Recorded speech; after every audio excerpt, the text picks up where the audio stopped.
Días. Nuevamente estamos acá como Cámara de Comercio de Santiago junto a don Mario Cayupán para compartir con ustedes, ¿cierto? El régimen del artículo 14A. Vamos a ver básicamente sus características, ¿ya? Y algunos ejercicios, ¿cierto? Y esto lo vamos a dividir. Las características van a correr por mi cuenta y Mario va a hacer toda la parte de los ejercicios. ¿Ya? Una vez que concluyamos, vamos a recibir las preguntas del caso. ¿Ya? Sin más, entonces, partamos con este régimen del 14A, ¿cierto? Que nos depara, que nos trae, ¿cierto? Pocas instrucciones por parte del Servicio de Impuestos Internos hasta el momento, salvo la circular en proyecto, que ya se supone que se va a publicar en algunos días más adelante. Partamos entonces, ¿cierto? Y en relación a este artículo 14A, primero voy a partir con la letra H, fíjense ustedes. ¿Y por qué? Porque aquí, de alguna otra manera, nuestra legislación en función del 14A ya ha cambiado, ¿cierto?, algún tipo de lenguaje, y desde ese punto de vista ha entrado a ciertas definiciones, ¿ya? Y dentro de eso estamos en definiciones de empresa, propietarios y con renta de contributación cumplida, ¿cierto? Términos que vamos a ver profusamente, ¿cierto?, en el transcurso ya de la lectura que podamos hacer el artículo 14 y lo que vamos a ver hoy día. ¿Ya? El concepto de empresa, ya dice, básicamente corresponde a la empresa individual de responsabilidad limitada, la IRL, los contribuyentes artículo 38, que son los establecimientos permanentes de empresas del exterior en Chile, las comunidades, las sociedades de personas, sociedades por acciones y sociedades anónimas según corresponda. ¿Ya? Propietarios, los propietarios de esas empresas que estamos vinculando, entonces habla del titular de la empresa individual o de la empresa individual responsabilidad limitada. Recordemos que la IRL es una persona jurídica, no es una sociedad. El contribuyente del 58 número 1, que básicamente es la empresa del exterior, ¿cierto?, que tiene establecimiento en Chile, el socio, el accionista, el comunero, ¿ya? Y también dice que se considerará propietario los usufructuarios de dichos derechos o acciones cuando corresponda, porque son ellos los que en definitiva estarían recibiendo los retiros, distribuciones o remesas correspondientes. ¿Ya? La renta con contributación cumplida, son todas aquellas cantidades que de alguna manera fueron grabados con los impuestos contenidos en la propia ley de la renta o en leyes, ¿cierto?, especiales que también vamos a ver en algún momento, ¿ya? Y que no tienen, por supuesto, la tributación pendiente, ya han cumplido, ¿cierto?, con la tributación, que básicamente son impuestos únicos en definitiva. ¿Ya? Hay otras definiciones que se agregaron al artículo 2 de la ley de la renta, que corresponde al capital propio tributario, que corresponde a los impuestos finales, ¿ya?, y a los establecimientos permanentes. ¿Ya? El capital propio tributario, ¿ya?, ahora quedó definido en forma, yo diría, mucho más precisa o concreta, ya se aplicaba, porque en definitiva estábamos hablando que dice que el conjunto de los bienes, derechos, obligaciones, todo obviamente a valores tributarios, ¿cierto? Y es lo que hemos estado haciendo constantemente, ¿cierto? ¿Ya? Y para la determinación del capital propio hay que tener presente naturalmente, ¿cierto?, cómo se valoran los activos y pasivos de acuerdo con el artículo 41, que corresponde básicamente a la corrección monetaria. ¿Ya? Los impuestos finales, en otras palabras, ¿cierto?, son los impuestos globales complementarios y el impuesto adicional establecido obviamente en la ley de la renta. ¿Ya? Y para esos efectos hay que considerar el domicilio o la residencia, ¿cierto? Si el domicilio o la residencia está en Chile, naturalmente el impuesto es el global complementario, que básicamente afecta a las personas naturales. ¿Ya? Y si el domicilio o la residencia está fuera de Chile, ¿cierto?, aplica naturalmente el impuesto adicional. De ahí pueden ser personas naturales o jurídicas, ¿cierto?, sin ningún problema. Dentro de ese concepto, ¿ya?, también se agregó algo nuevo, o se cambió, mejor dicho, el concepto de residente, ¿ya?, con respecto, ¿cierto?, a qué es lo que tenemos ahora con respecto en el Código Tributario. ¿Ya? Y ahora se habla de que toda persona que permanezca en Chile en forma ininterrumpida o no, ¿ya?, por un periodo o periodos que en total exceda de 183 días, ¿ya?, dentro de un lapso cualquiera de 12 meses. O sea, aquí, si recuerdan ustedes antes, Esto está básicamente en relación, ¿cierto?, a 6 meses, ¿ya?, en 1 o en 2 años tributarios consecutivos, ¿ya? Entonces ahora estamos en un periodo de 183 días, y miren lo que tengo ahí en rojo, básicamente, dentro de un lapso cualquiera de 12 meses, ¿ya? O sea, esto es un periodo móvil, ¿ya? Por lo tanto, si yo estoy mirando 183 días que ha transcurrido, ¿cierto?, ahora, a esta fecha que estamos en 8 de octubre, tendría que mirar el 8 de octubre, ¿cierto?, de este año con el 8 de octubre del año pasado, del 2019. Entonces, eso significa que tenemos que prácticamente todos los días ir mirando, ¿cierto?, si estamos excediendo el plazo de los 183 días. ¿Ya? Este es un concepto que de alguna manera está más dentro de la mecánica internacional, ¿cierto?, de cómo se maneja la situación de residencia, ¿ya? Y el establecimiento permanente, básicamente el lugar que utiliza, ¿cierto?, en forma permanente o habitual la empresa del exterior que tiene alguna presencia en Chile a través básicamente de oficinas, agencias, instalaciones, proyectos de construcción, sucursales. O sea, aquí hay una precisión, cosa que no teníamos hasta esta instancia. ¿Ya? Y vamos ahora, ¿cierto?, con esas definiciones que son importantes porque vamos a ir viendo, ¿cierto?, qué nos pasa con el artículo 14, letra A.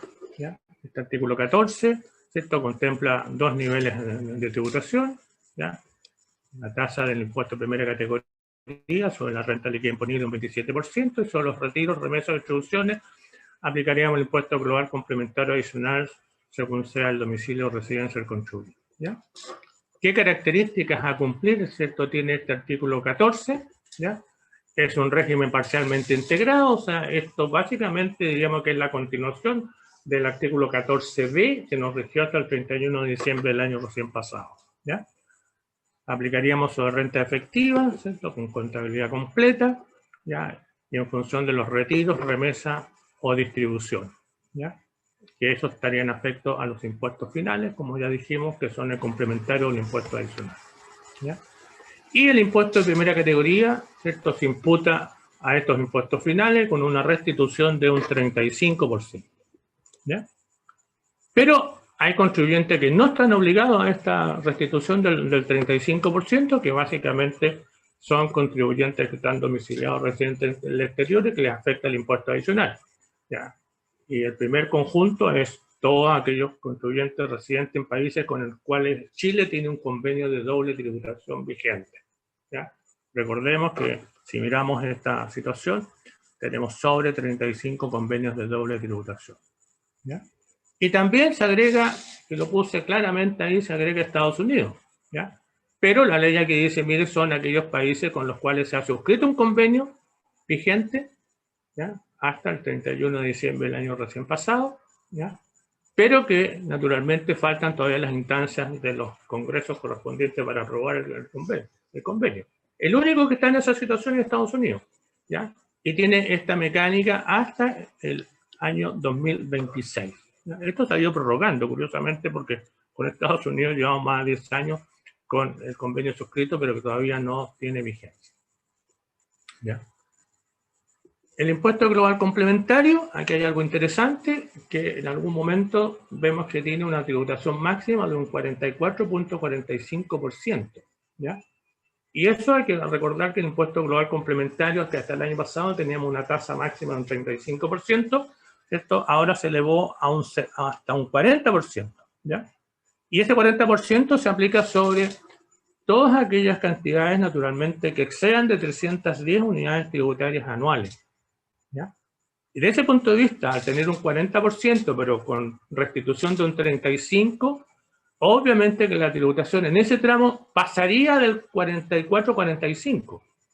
Y por eso entonces que la legislación, para evitar esa problemática, ¿cierto?, considera un crédito de un 5% sobre esas cantidades, ¿cierto?, que van más allá de las 310 unidades tributarias anuales, ¿ya?, para que en definitiva el impuesto máximo, ¿cierto?, en ese tramo, sea de un 44.45%. Ahora, hay contribuyentes que claramente dentro de la legislación se dice, mire, no están sujetos al artículo 14, ¿ya? ¿Y quiénes son esos? Aquellos que carecen de un vínculo directo o indirecto con propietarios que resulten grabados con los impuestos finales. O sea, eso significa que son contribuyentes que no tienen, ¿cierto?, socios o accionistas o propietarios, vamos a decir, que están afectados por los impuestos finales. ¿Ya? El ejemplo más típico, ¿cierto?, corresponde a las fundaciones o corporaciones. ¿Ya? Entonces, estos contribuyentes no están sujetos al artículo 14. ¿Ya? Sin perjuicio que esta misma disposición me dice en algún momento, mire, todo contribuyente podrá aplicar este artículo 14 debiendo cumplir con todas sus disposiciones. ¿Ya? Y es muy curiosa la forma en que está redactado en esta parte, porque dice todo contribuyente puede aplicar el artículo 14. ¿Ya? Y dentro de esa situación, en el proyecto de circular, veo esta redacción que está por parte del Servicio de Impuestos Internos. Dice, para estos efectos, los mencionados contribuyentes no requerirán presentar una comunicación a este servicio, sino que con la sola presentación de su declaración anual de impuestos y declaraciones juradas correspondientes, se entenderá que se ha sujetado a las disposiciones del artículo 14. ¿Ya? Entonces aquí uno dice, a ver, ¿qué pasó aquí con esto? ¿Ya? Mira qué interesante esta figura porque de alguna manera, ¿cierto?, Impuestos Internos, cuando apareció la ley, ¿cierto?, en febrero, al día siguiente, ya hizo la clasificación de los contribuyentes, ¿cierto? Y los clasificó de acuerdo a los distintos regímenes que tenemos ahora, ¿cierto? El 14A, ¿cierto? El 14D y el 14D número 3, ¿ya? Y el 14D número 8. Digamos. Y pareciera que por ahí como que no me puedo salir de eso porque me dicen, mire, esto es de pleno derecho, etcétera, ¿ya? ¿Ya? Pero aquí yo puse opción del régimen del artículo 14A. ¿Ya? Y me encuentro con el oficio 2126 reciente, de fecha 28 de septiembre de este año. ¿Ya? Y extracté básicamente la parte interesante de esto. Entonces me dice, mire, el artículo 9 transitorio de la ley 21.210, ¿cierto?, que es la que reformó, ¿cierto?, y modificó la ley de la renta, además del Código Tributario, ¿cierto?, del IVA, etcétera, pero en función de renta, dice, mire, este artículo tiene como propósito facilitar, dice, que los contribuyentes obligados a llevar contabilidad completa hasta el 31 de diciembre del 2019 accedan de pleno derecho y de acuerdo con sus características, ¿cierto?, a los nuevos regímenes tributarios vigentes a contar del 1 de enero de este año. ¿Ya? Que accedan a esos temas. ¿Ya? Y aquí viene lo más interesante. Sin perjuicio, dice, que puedan optar por el régimen general de contabilidad completa a que se refiere a la nueva letra A del artículo 14 de la Ley de Impuestos a la Renta. ¿Qué significa eso? Que no es tan cierto lo que uno podría haber pensado al principio, que yo estoy obligado a un régimen de acuerdo, ¿cierto?, porque la ley en este artículo transitorio me decía, esto es de pleno derecho. ¿Ya? O sea, yo tengo la opción, si quiero, ¿cierto?, de aplicar este artículo 14A y no el régimen, ¿cierto?, de las pymes, ya sea en el número 3 o en el número 8 de la letra D del artículo, ¿cierto?, 14. ¿Ya? Un tema interesante, un tema que ustedes tienen que valorar, ¿cierto?, para ver cuál es el mejor sistema que les conviene con respecto a esta posición tan clara en este oficio 2126. ¿Ya? Dentro de la figura, ¿cierto?, de este artículo 14, que en definitiva 14A, que vamos a tributar básicamente por nuestra renta efectiva, hay algo interesante con respecto a los retiros o dividendos que provienen naturalmente de otras empresas. ¿Ya?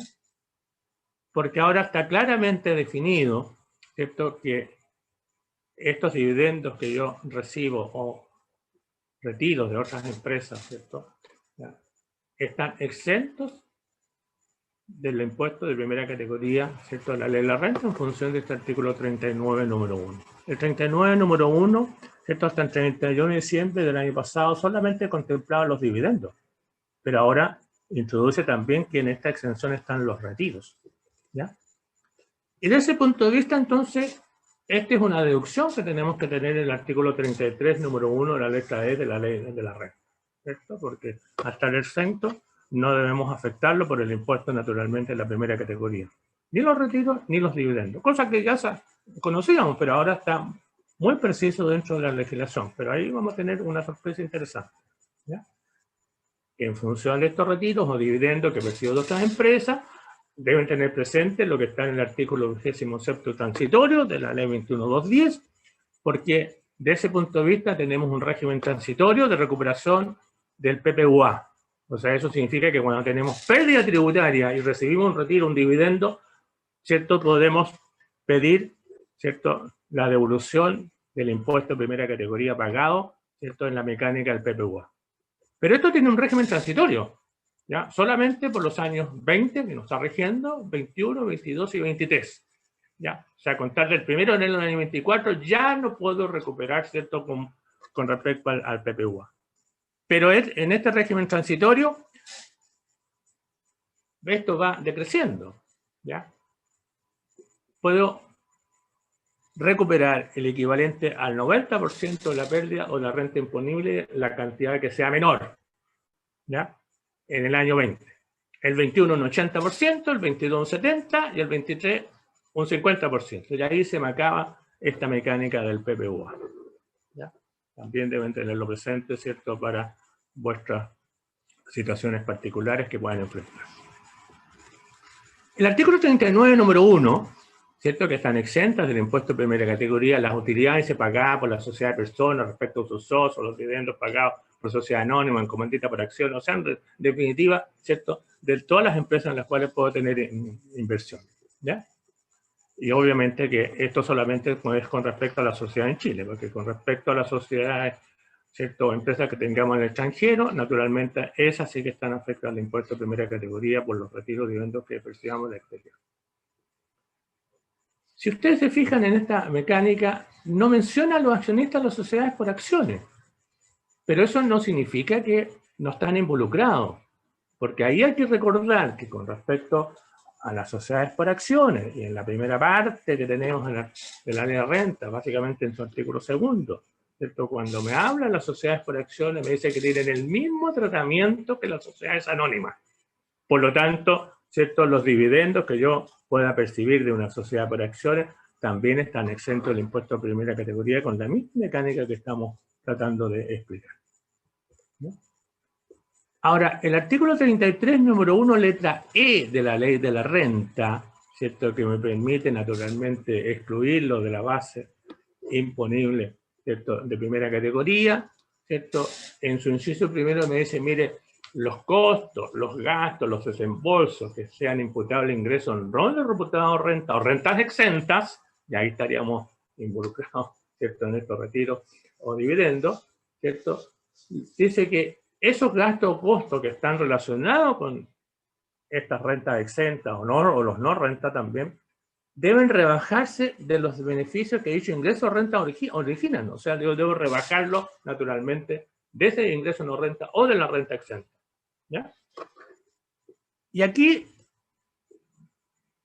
la ley que modificó, ¿cierto?, en febrero, nos dice, mire, en los casos de gastos y desembolso imputable tanto a rentas grabadas como ingresos no renta y rentas exentas, de los impuestos finales, dice, se deberá agregar aquella parte asociada a los ingresos no renta o rentas exentas.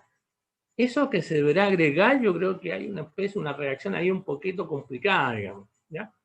Porque a mi juicio lo que pretende la norma, ¿cierto?, es que yo debo seccionar cuáles son los ingresos, en definitiva, ¿cierto?, que están en esta situación como rentas exentas o no renta, y ver cuáles son los gastos involucrados con respecto a ese tipo de renta y rebajarlos, como dice el inciso primero, ¿cierto?, de esa situación, ¿ya?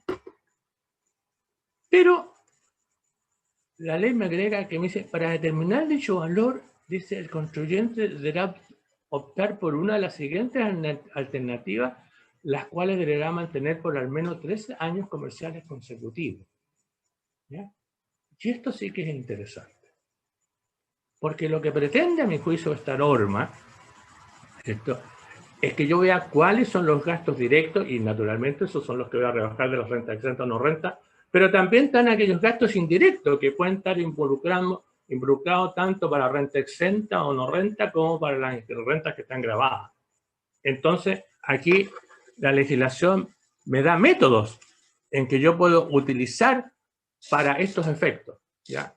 Y un método me dice, mire, en base a los ingresos exentos, no renta en relación al total de los ingresos. O sea, tomo el total de ingresos, hago la proporción correspondiente, y ese porcentaje que voy a aplicar, ¿cierto?, a los gastos comunes, llamémoslo así, ¿ya? Un método. Otro método, que está en 33, número 1, letra E, número 2, letra A, dice, en base a los activos que generan renta exenta o no gravada en relación al total de los activos. ¿Ya? Y después me dice la letra B, en proporción a los ingresos exentos o renta sobre el total de los ingresos, pero relacionado con los activos y gastos. ¿Ya? O sea, me hace una mezcla entre el 1 y el 2A, en otras palabras. ¿Ya? Y no contento con eso, me dice, mire, si alguno de esos métodos, ¿cierto? El 1, el 2A y el 2B, no le acomoda a usted, ¿cierto? Porque tiene otras características como contribuyente, entonces usted le puede proponer un método alternativo al servicio de impuestos internos, ¿ya? Esta mecánica está hoy día en el artículo 33, como digo yo, texto número 1, letra E de la ley del impuesto a la renta, ¿ya? Y la proposición del método alternativo, ¿cierto? Ahí tiene que cumplir algunas características que ustedes deben ver en esa redacción del 33, ¿ya? Esas cosas interesantes que tenemos que mirar con respecto, ¿cierto?, a este 14A. ¿Ya? Ahora, siguiendo con la mecánica de este 14A, aparecen los registros, ¿ya? Los registros tributarios, ¿ya? Y que no son otra cosa que los mismos que ya teníamos hasta esta fecha, digamos, hasta el 31 de diciembre del año 19. Porque como dijimos, este 14A no es otra cosa, ¿cierto?, que la continuación, ¿cierto?, del 14B del año recién pasado, ¿cierto? O sea, el sistema semi-integrado. ¿Ya? Los registros tributarios, entonces, son el REI, renta afecta impuesto, el DDAN, la diferencia de depreciación acelerada con la depreciación normal, ¿ya? El REX, ¿ya?, que va a involucrar renta con tributación cumplida, rentas exentas y no renta, ¿ya? El SAC, que básicamente son el saldo acumulado de los créditos del impuesto de primera categoría, ¿ya? En definitiva, ¿cierto?, tenemos exactamente la misma mecánica, ¿cierto?, que teníamos hasta el 31 de diciembre del año 19. Pero naturalmente con las particularidades, ¿cierto?, que vamos a intentar conversar. El orden de imputación, ¿ya?, respecto naturalmente de los impuestos finales, ¿cierto? La imputación es al término del ejercicio, debidamente reajustado, ¿cierto?, con respecto a los retiros, remesa o distribución, ¿ya? En orden cronológico, ahí los ejercicios, Mario, ¿cierto?, lo va a precisar con mucho más categoría, ¿ya? Y aquí hay algo interesante. Los contribuyentes que al 31 de diciembre del año 19 eran renta atribuida y tenían un RAP, ese RAP pasa al registro REC con tributación cumplida. Y es el primer orden de tributación. Tienen el primerísimo lugar respecto del orden cronológico. Entonces, desde ese punto de vista, ustedes no parten con el REI. En esta situación precisa de este tipo de contribuyentes, se tienen que ir directamente, ¿cierto?, al REX, porque el RAP, ¿cierto?, pasa con tributación cumplida y está naturalmente en ese registro, pero lo deben distribuir en primer lugar, ¿ya? Si están en la situación, tienen que mirar esto, ¿cierto? Si no están, entonces, obviamente, ya volvemos al orden de imputación, que son el registro RAI, el registro de DAN, el registro REX, ¿cierto? El UVET, ¿ya? Esta es una sigla que veo en la circular del proyecto. ¿Y qué es lo que es el UVET? Son las utilidades de balance en exceso de las tributarias, que ahora en impuesto interno se denomina UVET. Si agoto, ¿cierto?, porque esto, si agoto el registro RAI, paso al registro de DAN, si ya agoto el registro de DAN, paso al REX, ¿ya? Si agoto el REX, paso a este UVET, ¿ya? Si agoto el UVET o no tengo UVET, ¿cierto?, paso al capital más sus reajustes, ¿ya? Y no contento con eso, la legislación me dice, mire, si agoto todos esos conceptos del 1 al 5, y hay otra cantidad, y usted entrega ciertas cantidades, ¿cierto?, esas también van a estar afectadas, que son las otras cantidades que llaman. O sea, la ley es muy cuidadosa, ¿cierto?, en este punto de vista, para que no se escape absolutamente nada. ¿Ya? Entonces miremos cada uno de ellos. El RAI, ¿ya?, puede estar relacionado directamente con impuestos finales, porque los contribuyentes, ¿cierto?, que tenemos ahí como socios, como propietarios, en definitiva, ¿cierto?, están afectos o al impuesto complementario o al impuesto adicional. ¿Sí? Ahí pasamos directamente al impuesto final. Pero es probable que tengamos empresas, ¿cierto?, que son socios, son propietarios, ¿cierto?, que son empresas del 14A o del 14D número 3, ¿cierto? Y ahí, ¿qué pasa con eso? Que en definitiva, ¿cierto?, ya tenemos que mirar eso, que va a estar dentro del RAI de estas empresas, ¿cierto? Pero el crédito que tenga se va directamente al SAC, ¿ya? Y pueden haber empresas con transparencia tributaria, y esos pasan directamente, ¿cierto?, al problema de la transparencia, de que es el número 8. ¿Ya? El registro de DAN tiene las mismas características, exactamente igual. O sea, pueden estar involucrados con impuestos finales, pueden estar involucrados, ¿cierto?, con empresas del 14A o el 14D número 3, o con las de transparencia de carácter tributaria, con las características de cada una de ellas. El registro REX.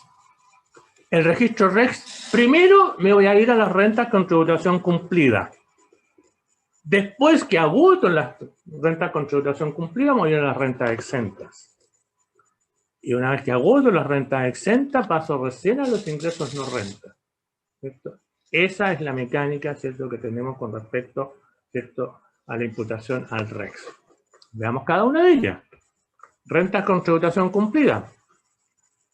Pueden ser distribuidas en la oportunidad que defina la empresa, sin considerar las reglas de imputación establecidas en la Ley de Impuestos a la Renta. O sea, desde ese punto de vista, tendrían primerísima, ¿cierto?, orden de imputación, pero con respecto a la facultad que tiene el contribuyente. De aquellos que, con tributación cumplida, que no tienen prioridad en el orden de imputación. Veamos las que tienen prioridad y que esa prioridad la define la empresa. Las rentas grabadas con el ISFUT. ¿Qué significa esto? ¿Cierto?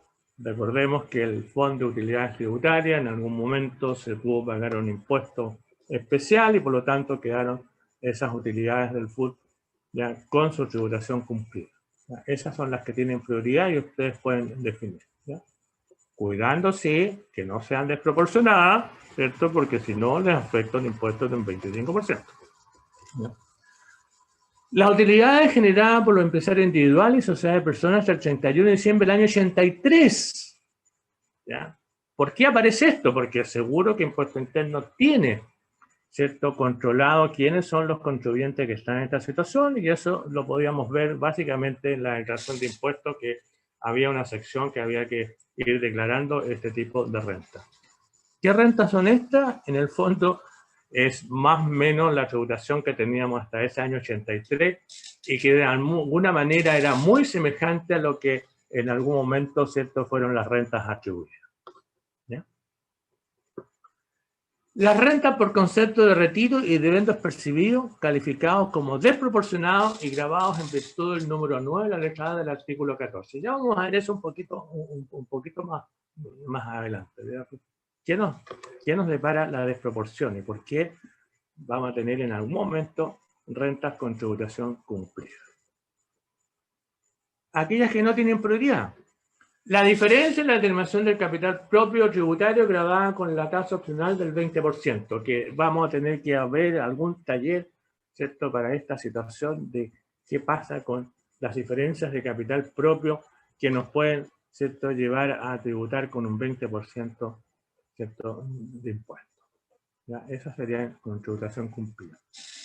En el caso de los empresarios individuales, las rentas percibidas desde empresas sujetas al número 8 de la letra D del artículo 14, ¿ya?, y las rentas grabadas con ISFUT distribuidas a otra empresa que resulten aplicables los impuestos en el artículo 39 transitorio, lo que ya le estaba comentando, ¿cierto?, de la desproporción. ¿Ya? La renta exenta, naturalmente renta exenta del global complementario, y esa es para los efectos de la progresión, ¿cierto? Entonces tenemos que llevarlas al complementario, ya, como rentas grabadas, pero después tenemos que otorgar un crédito equivalente proporcionalmente a esas rentas, y eso es para subir, ¿cierto?, la tasa del impuesto de la propiedad que tenemos. de la complementaria, ¿ya? Y las rentas afectan al impuesto adicional. Generalmente las rentas que están exentas de complementario, tengan cuidado, están afectas al impuesto adicional, ¿ya? Y hay que distinguir entre las que tienen crédito por impuesto de primera categoría, que tienen prioridad, ¿cierto?, con respecto a las que no tienen crédito, ¿ya? Los ingresos no renta, calificados como no renta por la propia ley de la renta o bien por alguna ley especial, ¿ya? El registro SAC, tenemos que mirarlo en función de crédito acumulado hasta el primero, a contar del 1 de enero, perdón, del año 17, ¿ya? Y crédito acumulado hasta el 31 de diciembre del año 16, ¿ya? En otras palabras, eso era el flujo. Dentro del acumulado a contar del 1 de enero del año 17, tenemos los créditos no sujetos a la obligación de restitución, ¿ya? Y esos son créditos sin devolución, con créditos con devolución, ¿cierto? En ese orden, ¿ya? Y créditos sujetos a la obligación de restitución, ¿cierto? Sin devolución y con devolución, ¿ya? Y los acumulados hasta el 31 de diciembre del 2016, créditos sin devolución y créditos con devolución. Ese es el orden que ustedes tienen que tener, ¿cierto?, para ir asignando los créditos correspondientes, ¿ya? Ya lo vamos a ver con algunos ejemplos que tienen. Vale. El V, ¿cierto? Agotamos todos esos registros, ¿cierto? Agotamos el RAI, agotamos el DDAN, agotamos, ¿cierto?, el REX, ¿ya? Y ahora pasamos al V, ¿ya? El V, como dijimos en algún momento, son las utilidades de balance en exceso de las tributarias, ¿ya? Y este punto 2 que tengo ahí, ¿cierto?, lo extracté exactamente del proyecto de circular de impuestos internos. Dice esto en atención a que la regla general, en función de que todo retiro, remesa o distribución se encuentra afecto a los impuestos finales, salvo naturalmente que se imputen a las cantidades que están controladas en el REX, me dice, mire, las UVET, o sea, las utilidades de balance en exceso de las tributarias, solo deberán determinarse cuando las empresas efectúen una devolución de capital a sus propietarios, ¿ya? Y la pregunta que siempre nos hemos hecho, ¿qué son las utilidades de balance en exceso de las tributarias? Son las utilidades financieras de acuerdo, ¿cierto?, con los principios contables generalmente aceptados, que hoy día son básicamente las IFRS, ¿cierto? Eso es el punto. Pero, ¿cierto?, aquí que de repente uno decía, ay, voy a tener que tener todos los años una determinación con respecto a esta situación de las utilidades de balance. Impuesto Interno me está diciendo, mire, espero que esto aparezca en la circular correspondiente. Me está diciendo, mire, solo es cuando se efectúe una devolución de capital a sus propietarios, ¿ya? Entonces, las UVET las vamos a mirar desde ese punto de vista, ¿ya? Si tenemos UVET en función de devolución de capital, tenemos que tener presente, ¿ya? Y el resto sería a la devolución de capital, ¿ya? Y aquí hay algo también súper interesante dentro de la ley de la red, ¿ya? Porque dice, mire, la devolución de capital necesariamente tiene que estar formalizada, entonces debe formalizarse de acuerdo con el tipo de empresa, naturalmente, ¿cierto? El tipo de sociedades, ¿cierto? Generalmente la escritura pública, ¿cierto? En el caso de las sociedades anónimas, ¿cierto?, juntas de accionistas, etc. O sea, cumplir con la formalidad, ¿cierto?, que cada tipo de empresa o sociedad esté involucrada, ¿ya? Pero me dice, mire, esta formalización, ¿ya?, debe efectuarse a más tardar en el mes de febrero del año siguiente. O sea, yo la puedo efectuar naturalmente en el mismo año o en el mismo momento en que voy a querer entregar una devolución de capital, pero la ley me da esta franquicia o este beneficio de decir, oiga, usted puede formalizar esa devolución de capital, ¿cierto?, que está imputando, ¿cierto?, a más tardar en el mes de febrero del año siguiente, ¿ya? Y naturalmente, cuando estamos en presencia de un empresario individual, ¿cierto?, me dice, mire, el empresario individual, esta devolución de capital, debe informarle al Servicio de Impuesto Interno también en el mes de febrero del año siguiente, ¿ya? Una situación bien interesante y muy particular que tenemos que tener presente. Y si vamos a hacer una devolución de capital, Naturalmente tenemos que aplicar el artículo 17, número 7 de la ley de la renta, que me da el concepto de que esa devolución naturalmente no renta y por lo tanto no está afecta a ningún impuesto a la ley de la renta. ¿Ya? Y después me dice otras cantidades, porque sean las anteriores. Ahí tengo que tener cuidado, digamos, porque que sean las anteriores, que sea la devolución de capital, cuidado, porque no puedo quedarme sin capital en forma de tener una expresión numérica del capital. ¿Ya? Pasemos a otro campo. Ahí tenemos lo que hemos tratado de conversar, la mecánica, ¿cierto?, de cómo vamos a manejar, ¿cierto?, los retiros, remesas, distribución. ¿Ya? Pero aquí aparece otra situación también que hay que tener cuidado. Los retiros o distribuciones desproporcionadas. ¿Ya? Y que a mí me genera muchas dudas, muchas inquietudes en el cómo. ¿Ya? El proyecto circular no me lo aclara mucho. ¿Ya? Esta es una facultad especial de revisión del Servicio de Impuestos Internos. Para eso, impuestos internos, ¿cierto?, si me va a calificar que estamos de alguna u otra manera en retiro o distribuciones desproporcionadas, me tiene que hacer una citación, ¿cierto? Y esa citación es de acuerdo con el artículo 63 del Código Tributario. ¿Ya?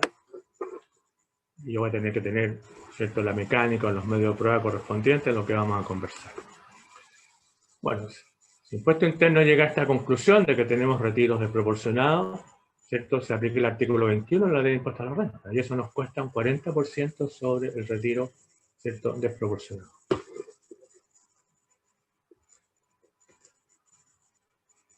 ¿A quién le afecta esto realmente? A aquellas empresas que tengan propietarios directa o indirectamente que sean contribuyentes del impuesto global complementario. ¿Ya? O sea, contribuyentes domiciliados o residentes en Chile. Y como son contribuyentes global complementarios, son personas naturales. Y que dichos propietarios estén relacionados. O sea, dos conceptos importantes, o quizás esto uno el más importante, que dichos propietarios estén relacionados. ¿Ya? La desproporción es en relación al porcentaje en el capital. O sea, estamos entregando una cantidad más allá de lo que me corresponde a mí como participación, obviamente, en las utilidades. Esa es la desproporción. Y esa desproporción, lo que vaya más allá de ese porcentaje, ¿cierto?, es lo que está afecto al impuesto del 40%. ¿Ya? Y esta es otra cosa más importante. En la medida que se carezca de ciertas razones que están señaladas expresamente en la ley. Ya lo vamos a ver. Hablemos primero de los relacionados. ¿Quiénes son relacionados? Los cónyuges. O sea, si los socios son cónyuges, ¿cierto?, ahí podemos estar en problemas. Convivientes civiles, que es otra forma, ¿cierto?, de unión, ¿cierto?, entre personas. Los parientes ascendientes o descendientes hasta el segundo grado de consanguinidad, como dice, ¿cierto?, la norma correspondiente. ¿Ya? ¿Quiénes son estos? ¿Ya? Me dice pariente ascendiente. Los ascendientes, ¿cierto?, vamos hacia arriba. Son mis padres, los abuelos. Descendientes, los hijos, los nietos, porque habla hasta el segundo grado. Entonces, padre primer grado, los abuelos segundo grado. Descendientes, hijos primer grado, nietos segundo grado. ¿Ya? Solamente eso. Aquí en el proyecto circular impuesto interno en alguna parte me dice, mire, para que proceda esta facultad basta que existan dos propietarios que participen directa o indirectamente, esto es a través de otra empresa, ¿ya?, en la empresa afecto al impuesto global complementario que se encuentren relacionados. ¿Ya? Naturalmente, porque tiene que haber dos, ¿cierto?, propietarios en esta situación para estar naturalmente en esta complejidad. Participación en el capital. Y aquí me dice, mire, los retiros de distribuciones anuales, o sea, esto se va a mirar todos los años. Pero aquí ya el concepto anual es el que nos empieza a complicar. ¿Ya? En forma desproporcional a participación, naturalmente, en el capital, como he estado tratando de decir. ¿Ya? Pero ¿cuáles son las razones, cierto, que me pueden llevar a eso? Razones comerciales. ¿Ya? O sea, que yo no cumplo con este tipo de razones, ¿cierto? No hay razones comerciales, no hay razones económicas, no hay razones financieras, no hay razones patrimoniales, ¿ya? O no hay relaciones de carácter administrativa, ¿cierto? O sea, no tengo cómo probar, ¿cierto?, que estoy entregando cantidades más allá de, digamos, ¿ya? Con respecto a la participación que yo tengo en el capital, ¿ya? Y a mí la que me causa más problemas, por algún ejemplo que hay dentro del proyecto circular, son las patrimoniales, porque como hago al patrimonial, para mí de alguna manera es como sinónimo de mi participación en el capital, ¿ya? ¿Y por qué digo esto? Porque en el ejemplo que plantea en la circular o en el proyecto circular de impuesto interno, claro, habla de una situación bien extrema, digamos, dos contribuyentes, padre e hijo, uno con el 70%, el otro con 30%. Naturalmente se entregan una desproporción, ¿cierto?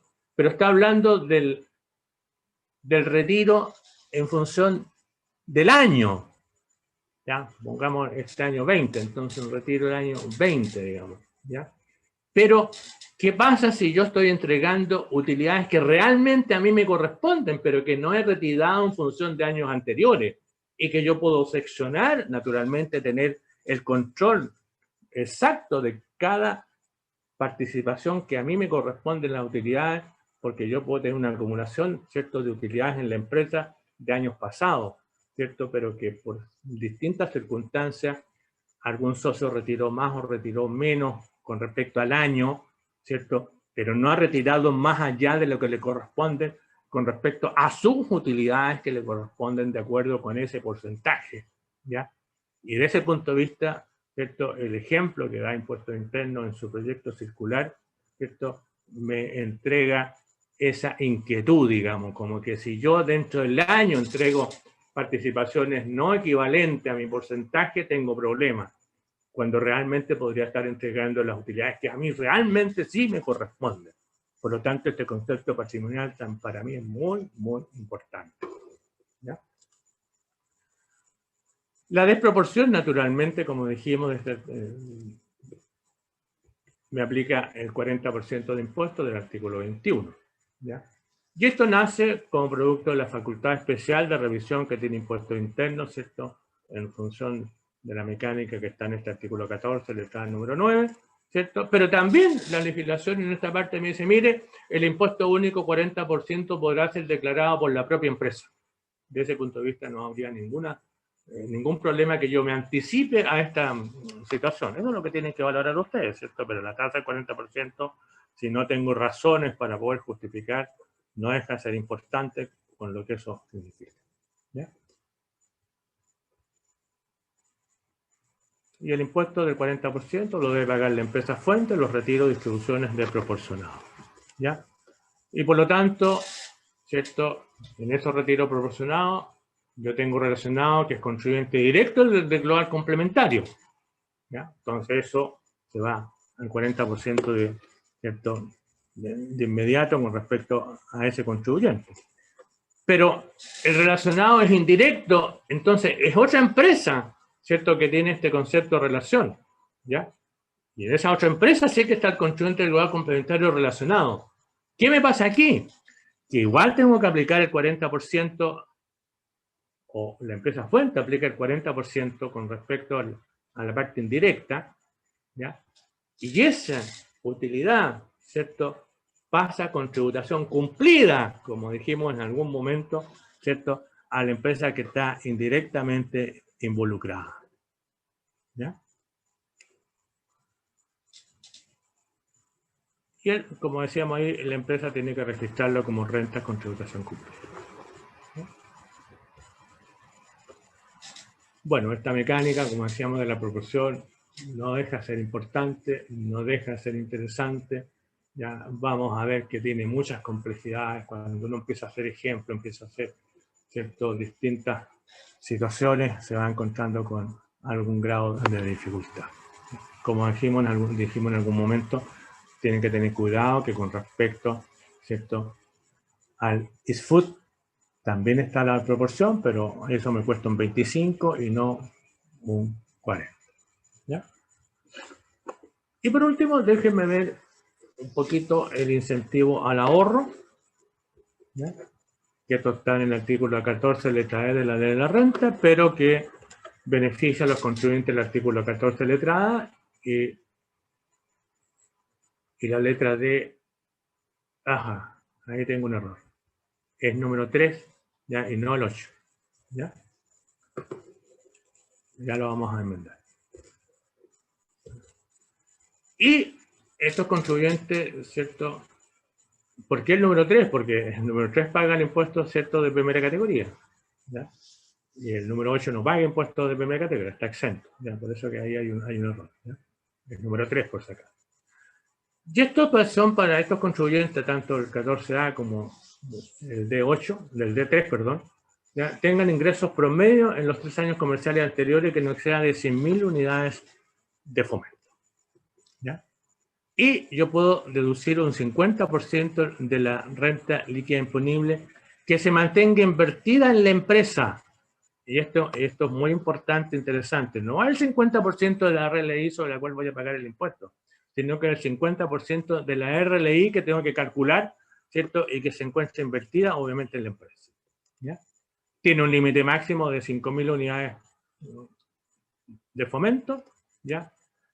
Y esta opción hay que ejercerla en forma expresa, como dice la ley, ¿cierto?, dentro del plazo para presentar la declaración anual de impuestos, ya que tiene que haber una resolución del Servicio de Impuestos Internos que aún no la he visto publicada. ¿Ya?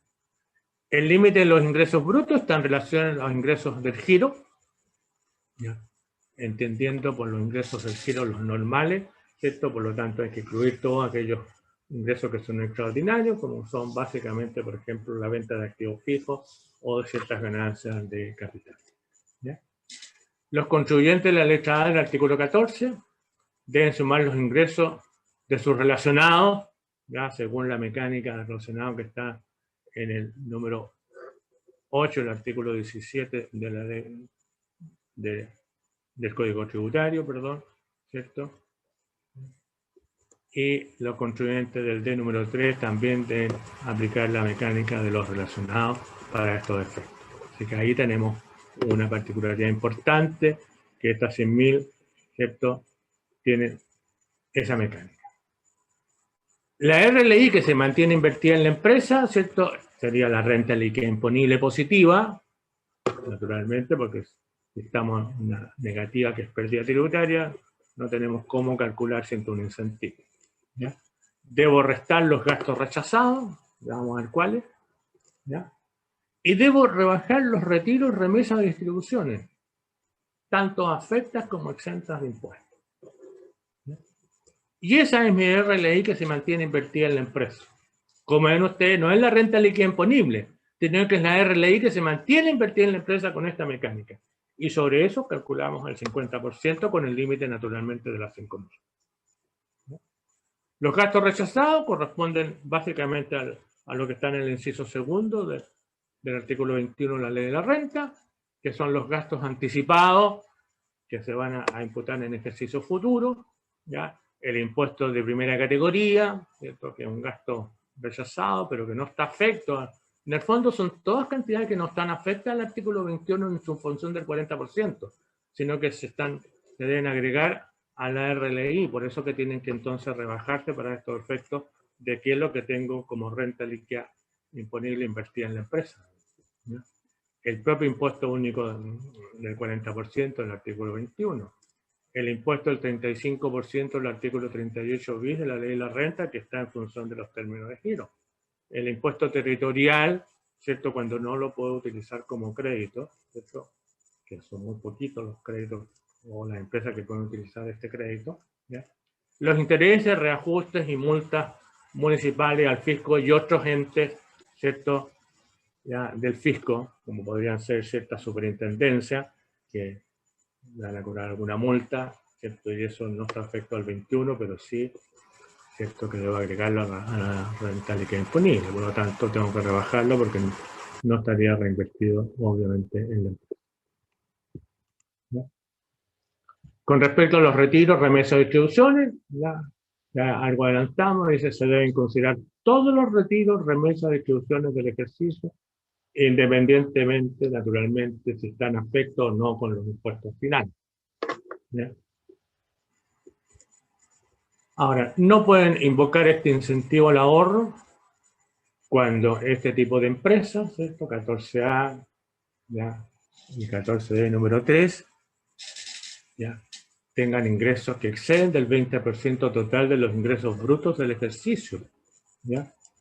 ¿Y qué son esos ingresos que exceden el 20%? Cuando tengo instrumentos de renta fija, tengo derechos sociales, ¿ya? Cuotas de fondos de inversión o de fondos mutuos, acciones de sociedades anónimas, hay que incluir a las sociedades por acciones, contratos de asociación o cuentas, ahí se invirtió, ¿cierto? O cuentas en participación, ¿cierto? ¿Ya? Entonces, como ven ustedes, si tengo este tipo de ingresos y excedo el 20% con respecto al ingreso, no puedo optar, ¿cierto?, a este incentivo al ahorro. Y por último, algo interesante, el reverso. Recuerden que los que estaban, empresas que estaban acogidas al artículo 14b hasta el 31 del 12 del 19, ¿cierto?, tenían que hacer el reverso, ¿cierto?, de este incentivo, ¿cierto?, teníamos que hacer toda una mecánica. Bueno, eso quedan liberados ahora de realizar este reverso. O sea, esto parte, ¿cierto?, como una situación absolutamente nueva con respecto al 1 de enero de este año, ¿cierto?, o año tributario 2021. ¿Ya? Eso es básicamente lo que queríamos mirar en función de la característica, la mecánica, ¿cierto?, que tenemos. Así que muchas gracias. Ya estaremos con ustedes un ratito más. Ahora vamos a dejar a don Mario, ¿cierto?, para que nos deleite con los ejercicios correspondientes. Mario. Muchas gracias, Adolfo. Excelente presentación. Gracias, Mario. Yo voy a compartir. No sé si tú tienes que dejar de compartir para yo subir la mía. Yo creo que sí, ya dejé. Perfecto. Yo tengo aquí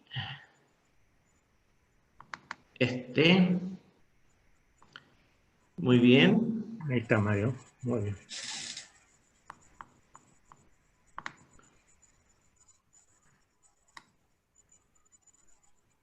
Perfecto. Excelente, Mario.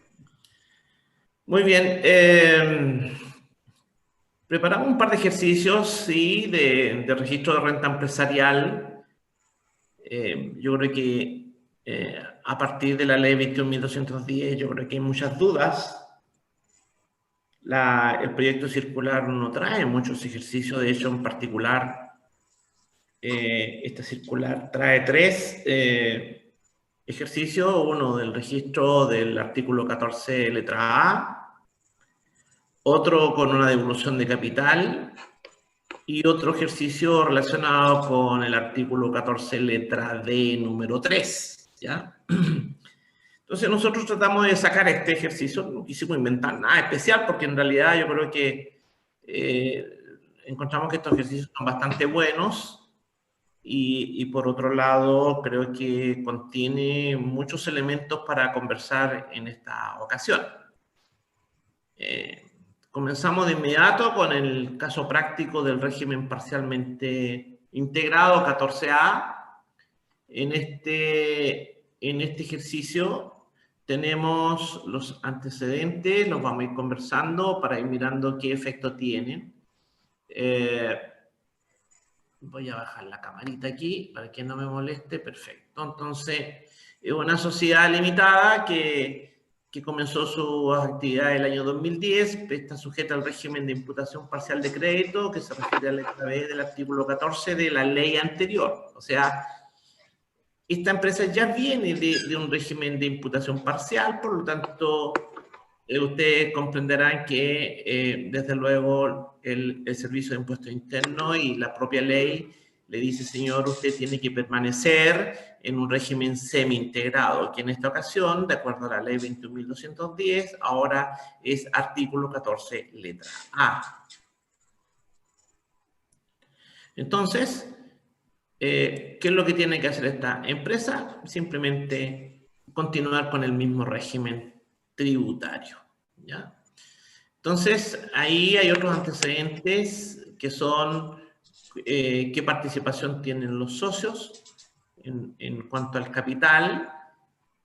Tenemos un socio que tiene 90% del capital y 10% del otro socio, que es un contribuyente ProPyme general, que tiene un 10% del capital, y aquí vamos a aplicar corrección monetaria, porque este contribuyente del artículo 14 letra A lleva contabilidad completa, lleva registro de renta empresarial completo y tiene que aplicar corrección monetaria. Por lo tanto, desde luego, eso es relevante porque el artículo 14 letra D ProPyme no lleva corrección monetaria. Esa es una diferencia que hay entre un sistema y otro.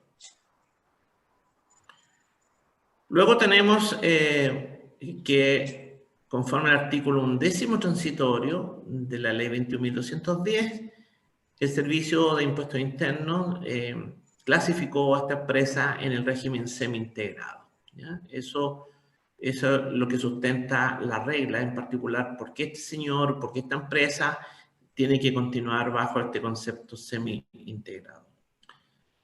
Entonces, al 31 de diciembre del año 2019, traía un sistema de registro de renta empresarial, que es el que ustedes observan aquí, en donde trae un RAI de 1 millón, un DEDAN de 80.000 y tiene un REX que está compuesto con varios ítems y conceptos, y que, tal como lo explicó don Adolfo Sepúlveda, el REX hoy día yo creo que es la parte más compleja de analizar, toda vez que hoy día tenemos muchas rentas con tributación cumplida, partiendo por el RAPS, luego las rentas que provienen del 14 TER, eventualmente podrían llegar de ahí. Tenemos el ISFUT. El ISFUT, ahí tenemos dos tipos de ISFUT, de la ley 20.780 a la 20.899, y ahora el ISFUT de la 21.210. Y vamos a tener un pequeño tratamiento, porque cuando el legislador habla de aplicar un criterio desproporcionado a la distribución del ISFUT, se refiere simplemente a este tipo de renta cumplida, la de 20.780 y la 20.899. No he encontrado que regule cómo tiene que tratarse la distribución para el ISFUT del año 21.210. Yo me imagino que debe ser, se le debe otorgar el mismo tratamiento. En este ítem de renta REX, con tributación cumplida, tenemos también una serie de impuestos únicos que aplica el legislador en el caso de retiro desproporcionado que hablaba Adolfo Sepúlveda, ¿ya? Entonces ahí tenemos que clasificar una serie de rentas que para este caso no viene en el ejercicio, pero sí vale el comentario. Luego en el SAC. El SAC también es otro problema para los contadores de cómo clasificar. El SAC hoy día tenemos dos grandes rubros, que son los acumulados hasta el 31 de diciembre del año 2016. Se recuerdan que son todas aquellas utilidades que están asociadas al famoso FUT. Recordarán ustedes. Y ahí se saca una tasa promedio, que es la tasa TEF. Ese criterio no ha cambiado. Después tenemos los créditos acumulados a contar del año 2017 en adelante. Y ahí no se saca una tasa media. Simplemente el factor que se utiliza es aquel que establece la ley en su artículo 14, que establece que hay que determinar un factor resultante de dividir la tasa de impuesto vigente en el año, ¿no es cierto?, del impuesto de primera categoría. Entonces, desde luego, ¿por qué da ese factor 369863? Es porque vamos a dividir el 27% dividido por 73%, y eso nos va a dar el factor 369863. Independientemente del monto del crédito que venga asociado abajo. Si nosotros más abajo vamos a controlar cifras, nada más que eso, montos, que son los créditos de impuestos que son los créditos por impuestos de primera categoría pagados por ciertas utilidades que pagamos o que simplemente recibimos en calidad de dividendos, retiro o participaciones. Vienen créditos asociados. Bueno, el STUT, allá está el romántico STUT a la derecha, eso es para controlar desde luego qué utilidad viene, que pagó a la empresa hasta el año 2016, y ese STUT siempre va a estar implícito en el RAI, en ese control, ¿ya? Así que eso es un dato adicional. Tenemos otros datos como por ejemplo el capital propio tributario, 31 de diciembre del año 2019. ¿Por qué es importante ese capital propio tributario? Porque desde luego nosotros a partir de eso tenemos que calcular nuestro RAI. Los capitales propios tributarios hoy día tienen suma relevancia porque desde luego una mala determinación, un mal cálculo de este concepto capital propio tributario podría implicar una contingencia tributaria para nuestro cliente, para nuestra empresa. En consecuencia, ese concepto de capital propio tributario que hoy día está perfectamente definido y que lo mencionó don Adolfo en el artículo 2 de la Ley de Impuesto a la Renta, eso desde luego hay que contemplar y considerarlo muy bien. Para esos efectos la contabilidad también tiene que estar muy bien hecha, ¿ya? Así que todos los contadores que me están escuchando aquí, la responsabilidad nuestra siempre es llevar una muy buena contabilidad. O si no, empiezan las dudas. Después tenemos otro elemento importante, que es la determinación de la renta líquida imponible. El modelo de confeccionar una renta líquida hoy día no ha cambiado. No ha cambiado. Los modelos del artículo 29 al 33 no ha cambiado. Pero sí lo que ha cambiado han sido los elementos para determinar la base imponible. Y recuerden que ahí el artículo 31 de la Ley sobre Impuesto a la Renta fue muy bien tratado y bien cambiado por la Ley 21.210 que estamos estudiando. Ahí recuerden que tenemos el nuevo tratamiento de los castigos o los deudores incobrables, tenemos el tratamiento de las pérdidas tributarias que pueden absorber utilidades que tienen todos sus mecanismos. Sí, todos esos elementos hay que considerarlos ahora para esta nueva renta líquida, para el 31 de diciembre del año 2020. Por tanto, ahí tenemos una base imponible, al final 26 millones de pesos, que paga la tasa del 27, que para esta empresa del régimen semi-integrado, artículo 14A, la tasa es del 27. Las pymes tienen un beneficio súper importante que tienen una tasa del 25 y que le fue rebajada transitoriamente a un 10%. Pero eso es para los que están en el régimen PYME, no para estas empresas. Las empresas del artículo 14A van a mantener su tasa de impuestos de primera categoría con tasa del 27%, y eso no ha cambiado. Luego tenemos los datos de los retiros, que están también reajustados, y un capital propio tributario al cierre del año 2020, que también es un elemento importante porque a partir de ahí vamos a determinar la RAI, recuerden, y unos IPC supuestos. Ya con eso vamos a desarrollar este ejercicio. Ahí que tenemos una planilla, espero que la vean bien. La hemos diseñado con ese propósito, para que la vean bien, le hemos puesto colores para que también podamos distinguir, ¿no es cierto?, algunos conceptos claros. Ahí tenemos el factor en el SAC, arriba a la derecha, factor 369863. Eso es para todas aquellos impuestos de primera categoría que sirven de crédito, que están acumulados a partir del 1 de enero del año 2017, 18, 19, 20, en fin, van a mantener esa tasa. Y al lado derecho está el SAC con tasa TEF. Esa tasa puede ser variable porque en realidad va a depender del impuesto, del crédito que viene asociado al estudio. Que eso puede ser perfectamente modificable por los dividendos que recibamos con esa calificación tributaria. Entonces nosotros, ¿qué es lo que hicimos acá? del remanente del ejercicio, el 31 de diciembre del año 2019, lo pasamos aquí al 1 de enero del año 2020. Simplemente vaciamos esta información en el mismo orden en que venían el 31 de diciembre del año 2019. Tenemos que poner una pequeña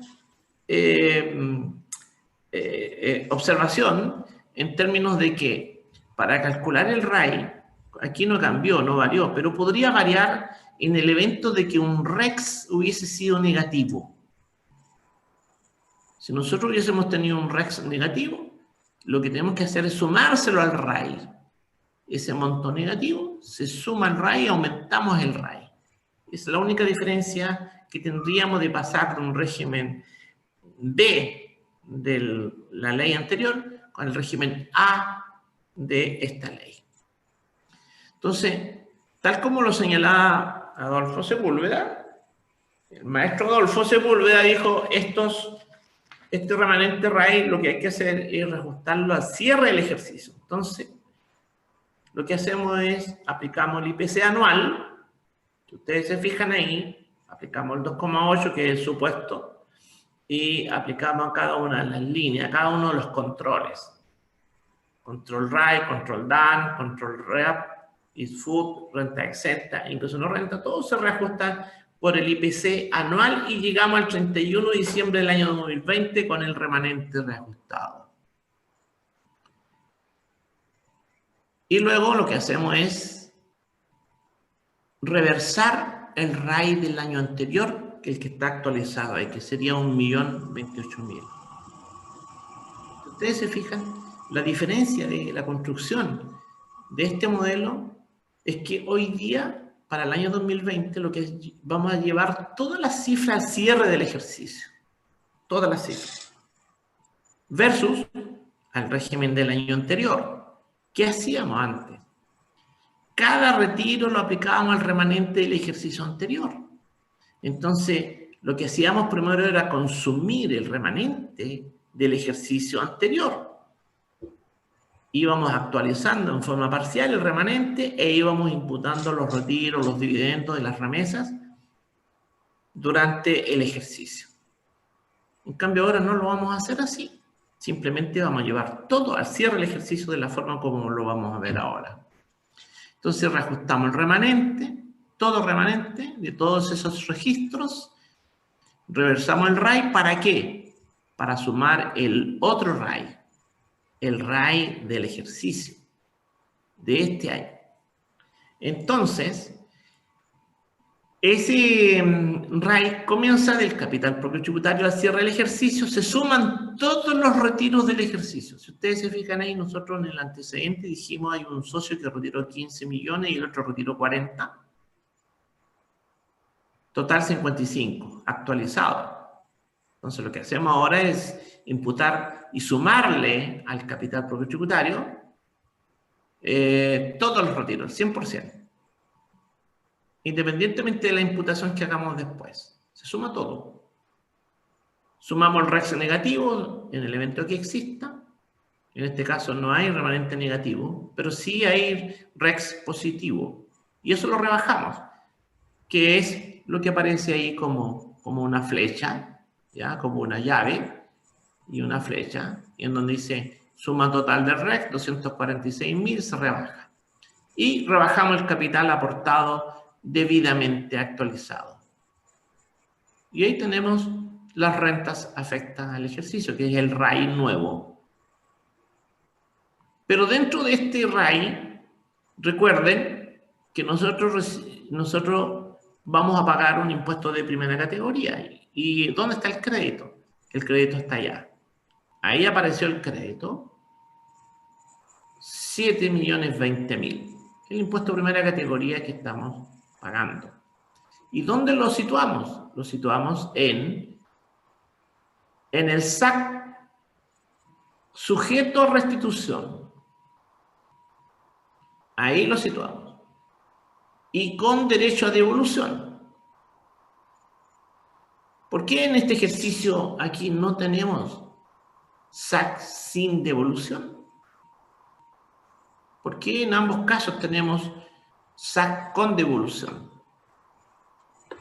Porque en el ejercicio no está planteado de que haya algún indicio que hayamos tenido renta sin devolución. Ese es un punto. Pero la pregunta es, ¿cuáles son los impuestos de primera categoría que no dan derecho a devolución? En la práctica son dos. Aquí el impuesto de primera categoría que está cubierto por las contribuciones de bienes raíces. Y la pregunta es, ¿quiénes pueden imputar las contribuciones de bienes raíces contra el impuesto de primera categoría? Son los agricultores y son las empresas inmobiliarias que venden inmuebles y que el impuesto de contribuciones que tienen derecho a imputarlas contra el impuesto de primera categoría son aquellos que transcurren entre la recepción final de la obra hasta su venta.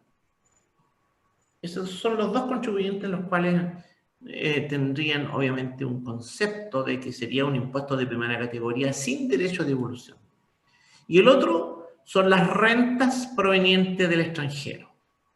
Recuerde que aquí en Chile nosotros pagamos el impuesto de primera categoría, tal como lo decía don Adolfo Sepúlveda. Esos dividendos nosotros los incorporamos a la base de las rentas aquí chilenas. Pagamos el impuesto de primera categoría, pero usamos como crédito el impuesto pagado en el extranjero.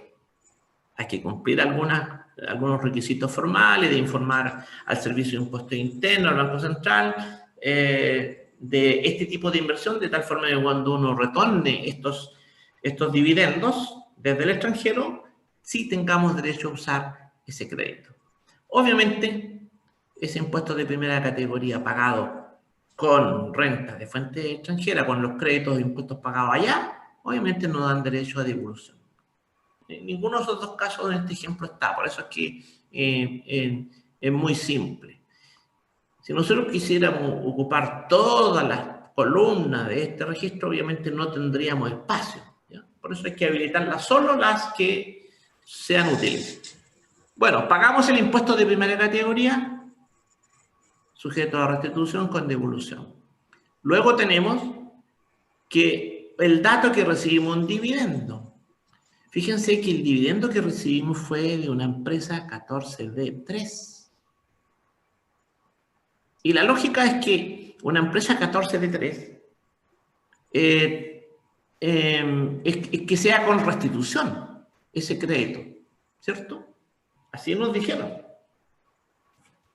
Pero obviamente el Servicio de Impuestos Internos interpretó de que cuando una empresa D3 le distribuye un dividendo, una utilidad o una empresa 14A hace un retiro desde una empresa D3, ese crédito se transforma en restitución.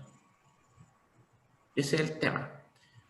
Los tributaristas que estaban muy atentos a estas instrucciones y a estos criterios, lo que ocurrió fue que se hicieron las consultas, etcétera, etcétera, y finalmente, ¿qué ocurrió? El Parlamento, ¿no es cierto?, emitió y lo publicó en la otra ley, la 21.256, en su artículo 4, dijo, ya, para que no quepa duda esto, simplemente va a ser con restitución, ¿ya? Entonces, de esa manera zanjó el problema y evitó una serie de juicios que eventualmente se podrían venir. Ahí sacamos un subtotal. Hasta ahí lo único que hemos hecho es alimentar las rentas a nuestro registro tributario de rentas empresariales. Eso hemos hecho. Sumar, sumar, sumar, sumar, sumar. Y ahora viene lo más difícil. En mi opinión, es lo más difícil, porque la verdad, primero tenemos que tener clarísimo cuál es el orden que debemos imputar los retiros. ¿Ya? Primero, sabemos claramente que los retiros los tenemos que imputar al cierre del ejercicio. ¿Y en qué orden? Dijimos, hay una teoría por ahí que dice, primero el RAP, primero el RAI, después el DAN, pero aquí tenemos un RAP. ¿Se fijan? Pusimos un numerito en rojo, ¿lo ven? Claro, como viene de un RAP, este RAP toma la delantera. Y la ley obligó al contribuyente, lo obligó a que sea la primera imputación de un retiro, el RAP. Y el RAP está dentro del REX, ¿ya? De tributación cumplida. Entonces, si es así, vamos a tener como segundo lugar el RAI, después el de DAN y después las otras rentas, que son renta exenta o ingresos no renta. Pero aquí en el ISFUT aparece una P. ¿Por qué? Porque no tiene orden de prelación. Eso lo dijo Adolfo Sepúlveda en su clarísima exposición. No tiene orden de imputación. La empresa le otorga el orden. Entonces, perfectamente podría pasar a primer lugar esta imputación al ISFUT. ¿De acuerdo? Entonces, teniendo eso presente, comenzamos con la imputación de las calificaciones tributarias de los retiros. El artículo 14, letra A, dice que los retiros se tienen que imputar en orden al cierre del ejercicio debidamente reajustado y en orden cronológico. En orden cronológico. Entonces, el socio que retiró el 20 de marzo imputa primero sus retiros, antes que el otro, porque el otro retiró en agosto, me parece, pero ya lo vamos a ver. Retiró 2 meses después. Pero retiró 15 millones de pesos. Y nosotros tenemos un RAI de 25 millones. Y también tenemos un control de 26 millones. Entonces está llevando una parte importante de este registro. Entonces, de estos 15 millones de pesos, ¿qué dijimos que íbamos a imputar primero? El RAP. Ahí está. Imputado 100% el RAP. Nos consumimos todo el RAP que aparece ahí. Eso lo llevó el socio 1, el primer retiro. Y después, perfectamente, nosotros dijimos, bueno, imputemos el ISFUT. Y en este ISFUT aparece 27.756. ¿Por qué aparece 27.756 y no los 30.840? Muy fácil. Porque el ISFUT se tiene que retirar en forma proporcional. Porque si fuera desproporcionado, el Servicio de Impuesto Interno podría calificarte y cobrarte un impuesto especial por este impuesto. Me parece que es la tasa al 25%. ¿Ah? 25%. Vale. Muchas gracias. 25%. Entonces, le vamos a asignar en proporción este ISFUT a los retiros. Así que esa es la forma de aplicar. Entonces, ahí tenemos una primera parte. Luego, consumimos el RAI. Empezamos a consumir el RAI. Pero el RAI tenemos que ir dándole los créditos. ¿Qué crédito tenemos? A la derecha tenemos 36.987. Y eso es lo primero que tenemos que imputar y consumir. Entonces, ¿qué es lo que tenemos que hacer? La verdad es que multiplicar 15 millones por la tasa del 36.9863, el crédito es muy alto. Entonces, como este crédito es chiquito, lo hacemos al revés. Dividimos los 36.987 dividido por 36.9863. Y ahí encontramos la base. Ahí tenemos los 100.002 pesos. ¿Ya? Ahí está. La circular no trae esos calculitos entre medio de color rojo, no los trae. Así que nosotros se lo vamos a dejar ahí como se calcula esto. Luego, imputamos el saldo hasta llegar a los 15 millones de pesos. Y eso consumimos el otro SAC, el que está sujeto a restitución, que es parte de los 5.485.000. O sea, nos vamos a consumir parte de los 7.497.000. De esa forma, le hemos dado calificación tributaria completa al retiro que hizo el socio 1. Luego tenemos el socio 2. Pero el socio 2 retiró 40 millones de pesos. Y el socio 2 tenía un 10% de participación, pero retiró más que que el socio 1. Aquí entramos a la regulación que decía don Adolfo Sepúlveda, la regulación cuya facultad tiene el Servicio de Impuestos Internos, en donde le va a decir, señor, usted tiene el retiro desproporcionado. ¿Ya? Pero nosotros, independientemente de eso, tenemos que aplicar correctamente la imputación aquí, independientemente si observamos si es desproporcionado o no. Porque efectivamente el contribuyente tiene que tributar con los retiros efectivos. El Servicio de Impuestos Internos tiene la facultad de decir, señor, usted retiró más. Esto fue desproporcionado. Pero el servicio para esos efectos tiene todo un procedimiento. Tiene que citar. Y la citación puede llegar al término del tercer año, o sea, estamos hablando del año 2020, puede llegar el año 2023, en abril del año 2024 podría llegar y darse cuenta que hay retiro desproporcionado. Entonces inicia un procedimiento de citación, de liquidación, etcétera, etcétera, y el contribuyente tendrá que defenderse, diciendo que hay razones comerciales, económicas, financieras, patrimoniales y administrativas para por qué retiró 40 millones en lugar de haber retirado una cifra menor. Seguramente, como decía don Adolfo, podrá decir, no, el año 2021 nos compensaba. Mi otro socio retiró más, pero mire, aquí el control es que yo mis utilidades las retiré completas, no he retirado ni un peso más de lo que realmente me corresponde. A lo mejor este retiro que está desproporcionado a la vista en este año puede que corresponda también a gran parte de retiros que él no ha retirado años anteriores. Entonces esas son cuestiones bastante lógicas de atender y eso creemos de que el servicio debe atenderlo a la hora de citar y responder, ¿ya? Entonces, tenemos ahí el retiro del socio 2, imputamos, pero ¿hasta dónde imputamos? Si tenemos un RAI de 26 millones y ya imputamos 15, solo nos quedan 11 millones de 40. Entonces, pero eso, así tenemos que dar la calificación tributaria. Entonces, lo primero que hacemos es imputarle el saldo del ISFUT, porque ese no tiene orden de prelación, por lo tanto puede elegir perfectamente. Yo imputo los 3.084 para completar el retiro de los 30.840. Perfecto. Luego sigo retirando RAI. Pero ese RAI que imputo ahí va a ser el saldo de crédito que tenemos.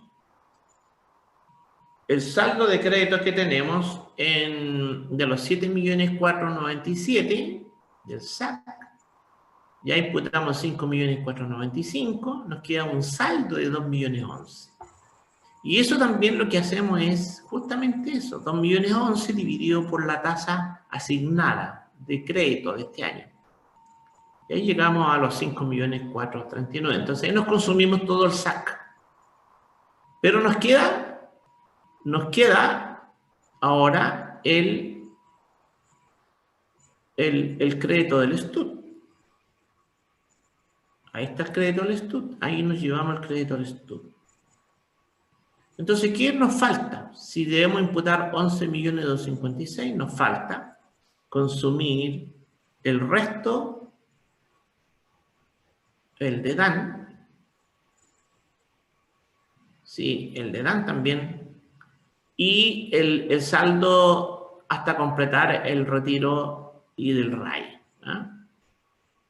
Pero aún así no hemos imputado el 100% del retiro. Entonces, ¿nosotros qué vamos a hacer? Vamos a terminar de consumir las rentas exentas, que son 50, es que se me pierde el cursor, esta cosa. Por eso no lo puedo señalar y apuntar. Por ahí la tecnología dice que hay un cursor que es un color rojito, pero aquí ni siquiera tengo eso. Discúlpenme, pero es la tecnología. No, no es la democracia, soy yo. Bueno, si ustedes se fijan ahí, imputamos lo que es posible de imputar en ese registro y hay un saldo final que simplemente no recibe imputación, que son los 28.743. No recibe imputación nada más, pero tiene que tributar igual. Lo que pasó es que no recibió imputación de este registro. Perfecto. ¿Y qué hacemos a continuación? Imputamos y consumimos un crédito de las multas pagadas que pagaron impuestos de primera categoría y del inciso segundo del artículo 21 y lo tenemos que rebajar del SAC y en ese caso nos va a quedar negativo. Y de esa forma cerramos este registro. Espero que en este concepto ustedes, en este ejercicio, vuélvanlo a repasar y se van a encontrar, ¿no es cierto?, de que yo creo que lo más difícil es encontrar esas partecitas de que hay que darle un crédito que no supere el SAC y hay que encontrar la base. Eso yo creo que es lo más complicado. Lo demás ya hay un poco de ejercicio, empezamos a dominar y a recordar la próxima operación renta que viene en abril del año 2021. Este mismo ejercicio lo tenemos para un 14 de 3, ¿ya? En el 14 de 3, bueno, simplemente son los mismos datos que obviamente no tienen la corrección monetaria, ese es un concepto claro. Y lo segundo es que la PYME hoy día no tiene una tasa del 25, sino tiene una tasa del 10%. ¿Ya? Entonces, ahí ya tenemos una diferencia de la tasa asignada. Voy a pasar rápido estos datos porque son los mismos antecedentes. Pues la única diferencia que hoy día tenemos que la base imponible ya no se determina en base al artículo 20, del 29 al 33, sino ingresos del giro percibido con gastos o ingresos pagados durante el ejercicio. Aquí tenemos la tasa del 25%, pero como repito, va a ser un 10%. También traemos ese ejercicio con la solución del 10%, así que si no alcanzamos va a quedar subido y ahí va a cambiar algunos datos muy pequeños. Esa es la ley 21.256, rebajó la tasa del 25 al 10% para las pymes por los años comerciales del año 2020 al 22. Eso es muy importante para incentivar el desarrollo económico de las pymes, que son muy importantes en el desarrollo económico del país.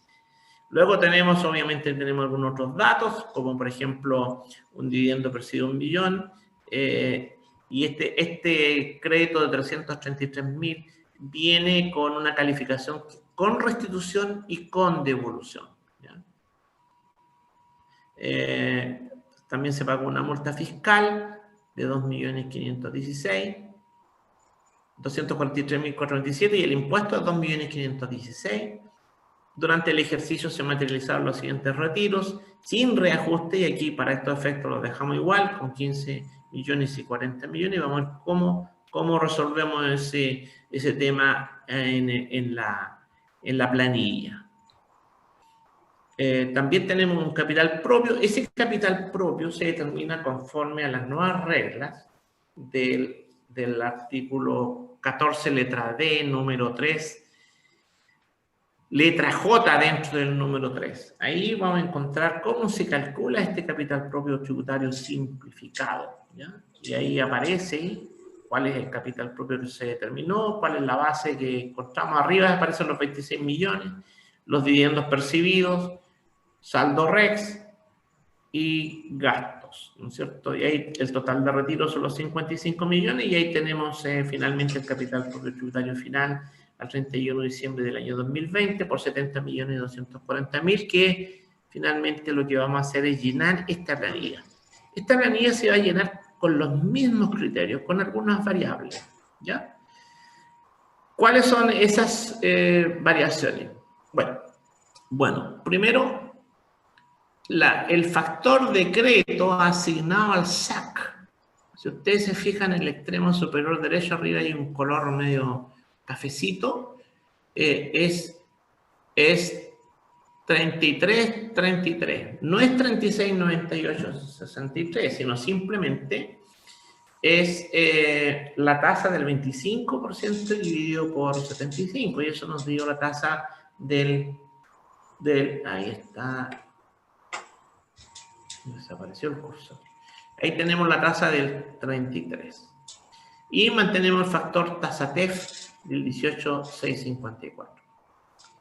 Eso es relevante. Ahora, ustedes, mientras tanto, podrán preguntarse, ¿cuál será el factor si la tasa fuese del 10% para el otro ejemplo que vamos a ver? ¿Cierto? 10 dividido por 90 es 11,111. Y ese es el factor que debemos usar para asignar estos créditos a los retiros.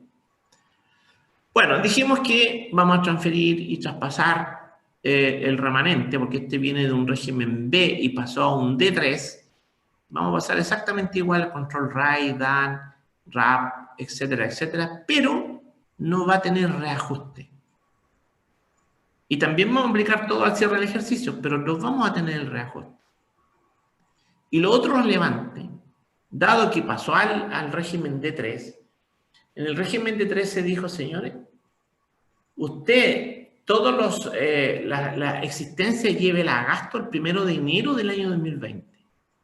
Y todo lo que es activo fijo, no depreciable, como por ejemplo un inmueble, todo lo que sea activo fijo, bienes muebles también, esos los vamos a llevar a gasto también al 1 de enero del año 2020. Por tanto, la pregunta es, ¿qué DAN vamos a reversar en el futuro si ese activo ya se fue a gasto? Entonces, esa es la razón por qué, en definitiva, el reverso de DAN tiene que ocurrir en tanto se haga la apertura de este registro. Y ahí desapareció, en los 80.000 que aparecen aquí, desapareció el de DAN. ¿Se fijan? Ya. Después tenemos el reverso del RAI y empezamos a construir nuestro RAI nuevo del ejercicio. Este RAI del ejercicio es el mismo modelo, capital propio tributario, al cierre del ejercicio, preparado conforme a aquella letra, artículo 14, letra D, número 3, letra J, ahí aparece cómo se hace, y la circular de PYME también trae muy bien explicadas estos cálculos, ¿ya? Me parece que la 62, sí, la circular 62. 62, bueno. Sí, esa trae las instrucciones. Entonces aquí el RAI nuevo para este D3 es de 25 millones. 25 millones, ¿ya? Ahí está. Y pagamos el impuesto de primaria categoría y lo aplicamos y le ponemos no sujeto a restitución. Y ahí aparecen los 6,5 millones. Ahora en la columna no sujeto a restitución. ¿Por qué? Porque esto es una empresa D3, PYME, ¿ya? Porque si fuera con restitución, desde luego ahí tendríamos que aplicarlo a la regla, a la columna siguiente, a la derecha. Pero no lo es. Esto es un D3 y tiene esta calificación. Y recibimos un dividendo y dijimos que ese dividendo tenía esta calificación, que está sujeto a restitución y que tenía derechos de devolución. De nuevo sacamos el total antes de imputación y empezamos a imputar. Y ahí tenemos los numeritos en color rojo, en qué orden debemos imputar. Siempre el RAP como primer lugar. Los ISFUT tienen la garantía, es como el comodín, donde yo quiera como empresa, ahí pongo la imputación.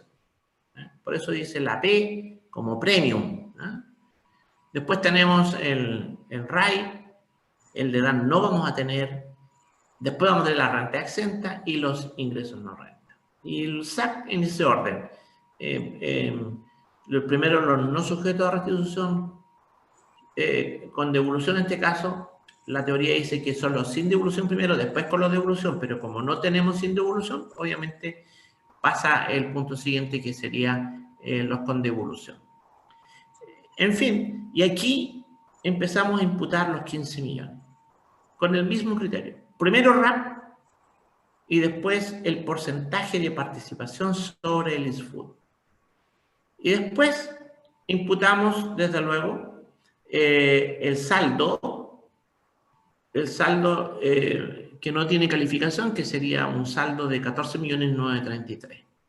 ¿Por qué? Porque los otros 67.000 ya fue calificado con RAP y ACE-Food. Entonces aquí, si ustedes se fijan, los 14.933 tienen una tasa incrementada de 33, 33, 33, o sea, tienen una tasa del 25%. Y ahí consumimos 4.977.000. ¿Fijan? La diferencia con relación al ejercicio anterior. Después imputamos el segundo retiro. Ahí obviamente vamos a consumir el saldo del RAI. Y empezamos a imputar los créditos bajo el mismo concepto.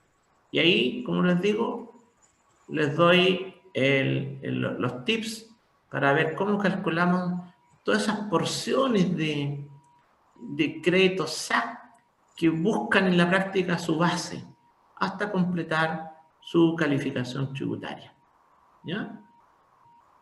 Y ahí, después de todo ese proceso, nos queda un saldo de 29.760.000 sin imputación, pero tiene que tributar igual, porque recuerden que a partir del año 2000, con la ley 20.780, cualquier retiro tributa.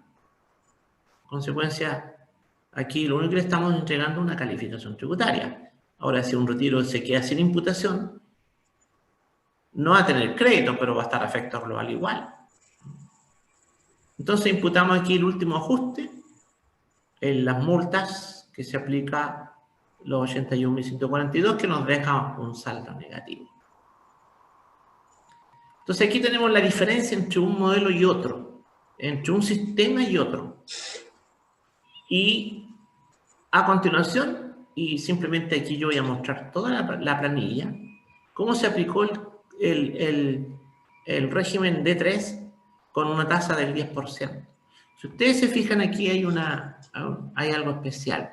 En el factor de crédito arriba, es el color rojito o café, no sé de qué color lo verán ustedes, pero ahí dice factor 111, 111. Eso porque la tasa de este año para las pymes simplemente es un 10%. Entonces, como es 10%, la tasa asignada en este caso para los retiros va a ser 11.111 y no 33,33%. En eso va a cambiar. Eso es súper relevante. Bueno, y el crédito en este caso va a ser 2.600.000 en vez del lugar de una tasa del 25%. Y aquí imputamos los retiros bajo los mismos criterios. Recuerden aplicar, ¿no es cierto?, este modelito que aparece aquí de cómo imputar el SAC y luego buscar la base para imputársela luego al RAI, DAN y otro. Y siempre guardando en ese orden, el orden de imputación. Y aquí se me acabó aquí. Y llegamos al mismo ejercicio. ¿Ven? Aquí lo que cambia, al cambiar la tasa, cambia la asignación de crédito y la calificación tributaria de los retiros. ¿Ya? Eso es lo fundamental. Yo con eso termino y dejamos abiertas las preguntas.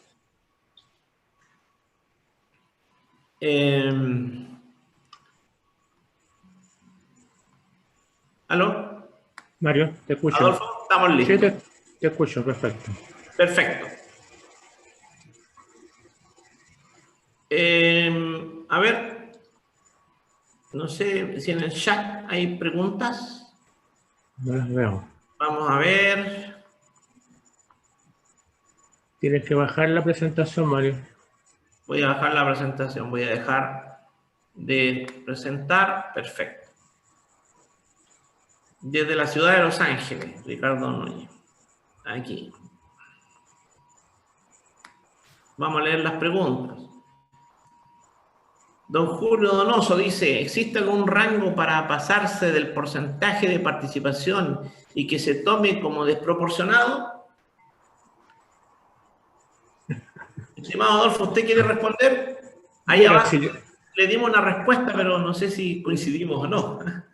Mira, esto de la desproporción sí que es un tema complicado, porque impuestos internos, en su ejemplo, ¿cierto?, considera que si yo repartí más allá de mi porcentaje, ya tengo la desproporción. Lo cual, perdón de redundancia, me parece una desproporción. ¿Ya? Porque yo creo que depende de las circunstancias de cada caso. ¿Ya? Hay N cantidad de factores, digamos. Como tú bien dijiste en algún momento, yo también lo dije, las razones, ¿cierto?, son de distinto tipo, digamos, ¿ya? Por lo tanto, pueden haber muchas. Incluso en el proyecto de circular que tiene impuesto interno, cuando habla de las razones, se refiere a un solo ejemplo, uno solo, ¿ya? Y los ejemplos pueden ser muchos. Ahora, mirado desde ese punto de vista, aquí hay que tener cuidado, ¿cierto? ¿Cómo voy yo manejando esta situación cuando sé que van a haber retiros desproporcionados por alguna participación distinta del socio en los negocios, etcétera? Y eso yo tendría que dejar, a mi juicio, de alguna manera reflejado, ¿cierto?, en las escrituras correspondientes, hacer las modificaciones del caso, ¿cierto? O sea, ir poniéndome a salvo, por así decirlo, con respecto a esta situación, ¿ya? Así que es un tema complejo, un tema que todavía yo no lo tengo tan claro en cómo va a actuar el Servicio de Impuesto Interno frente a esto. Y como vuelvo a insistir, el proyecto circular me deja pero muchísimas dudas, ¿cierto?, más allá probablemente de las que nos están planteando en estos momentos. Sí. Bueno, claramente la ley le entrega la facultad al Servicio de Impuesto Interno para que éste dictamine y diga, señor, usted hizo un retiro desproporcionado. Luego, claro, lo bueno...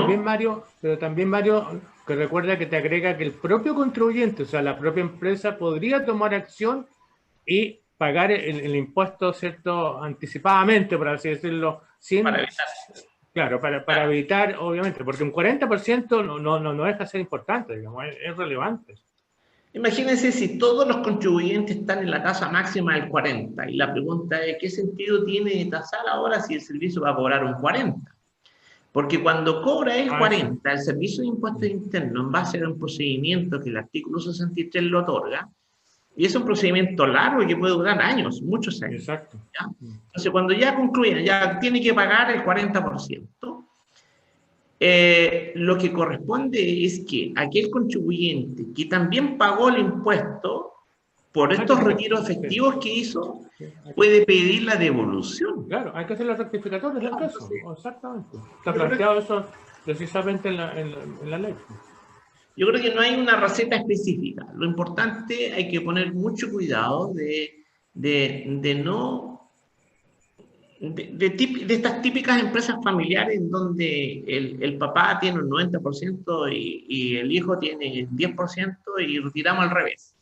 Y ahí donde no hay ninguna razón económica, ni financiera, ni patrimonial para ello. Entonces, por eso digo yo, eso significa que tengo que rectificar mi escritura. Es decir, ¿por qué? Claro. ¿Cuáles son las razones? ¿Por qué? Porque a lo mejor el hijo que tiene una menor participación sí que está dirigiendo la empresa, pues en función de eso podría tener una participación mayor, eso no hay ningún problema, ¿cierto? Desde el punto de vista societario eso es perfectamente factible, pero perfectamente factible.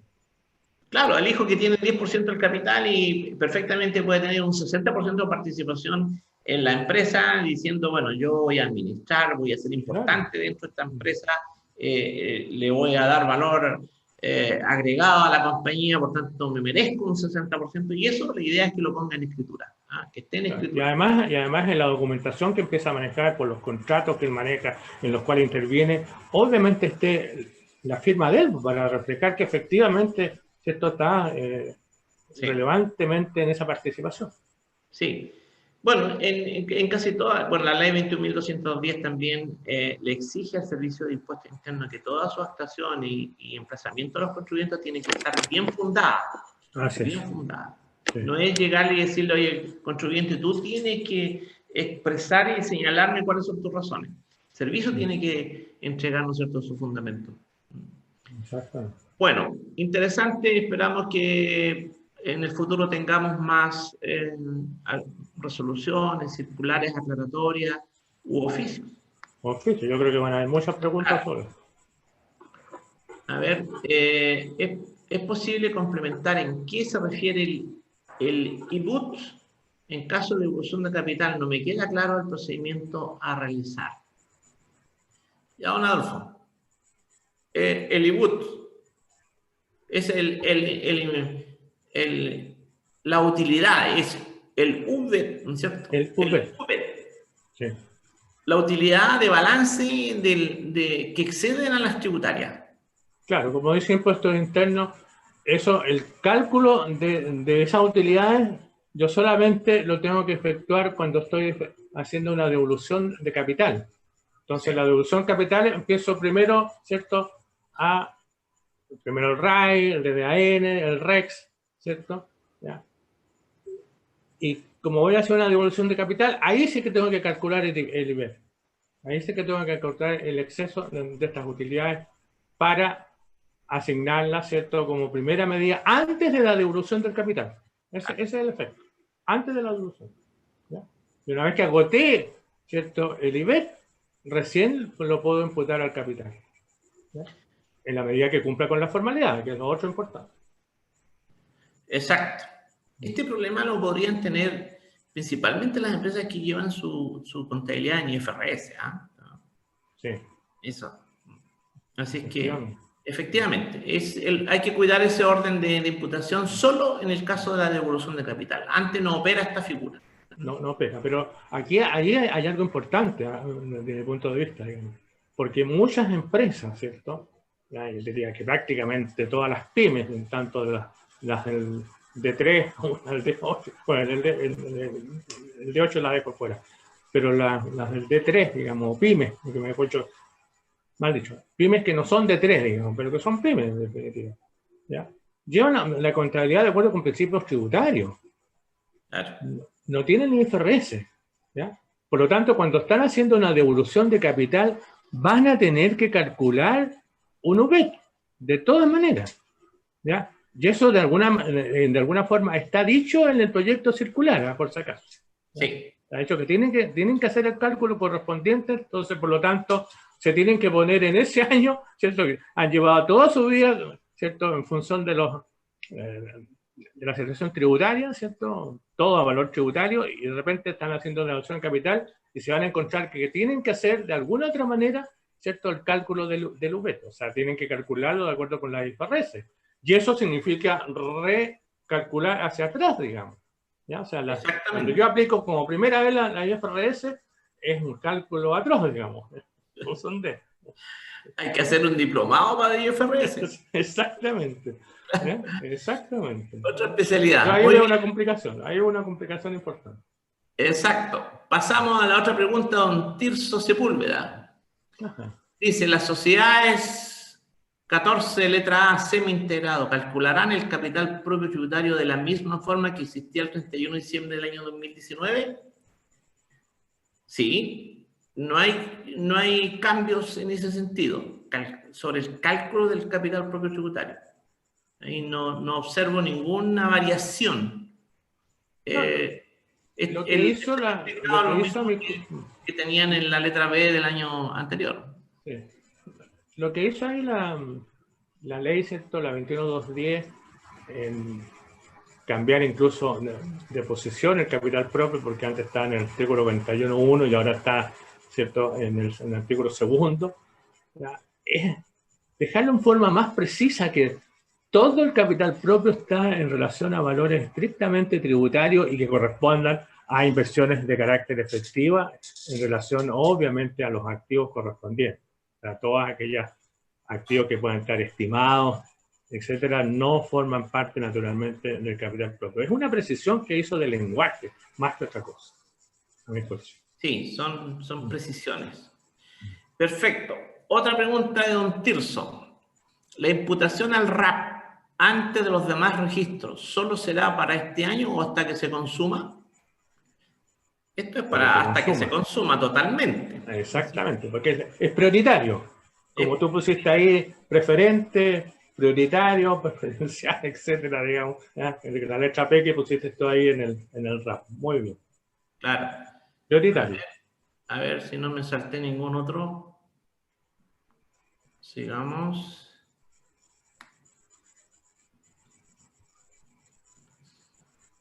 Alejandro dice, los gastos asociados a reconstrucción después del estallido social, ¿cómo los pongo para que no vayan a gasto rechazado? Difícil que vayan a gasto rechazado, esto no... Perdón, ¿me la repites, por favor? Los gastos de reconstrucción Ya. después del estallido social, ¿cómo los pongo para que no vayan a gasto rechazado?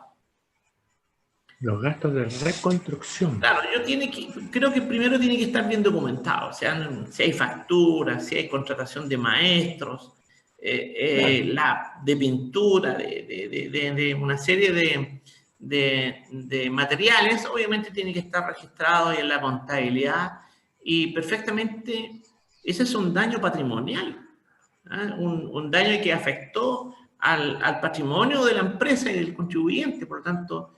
Claro. no puede ser gasto rechazado. El gasto De rechazado alguna manera eso es un daño emergente.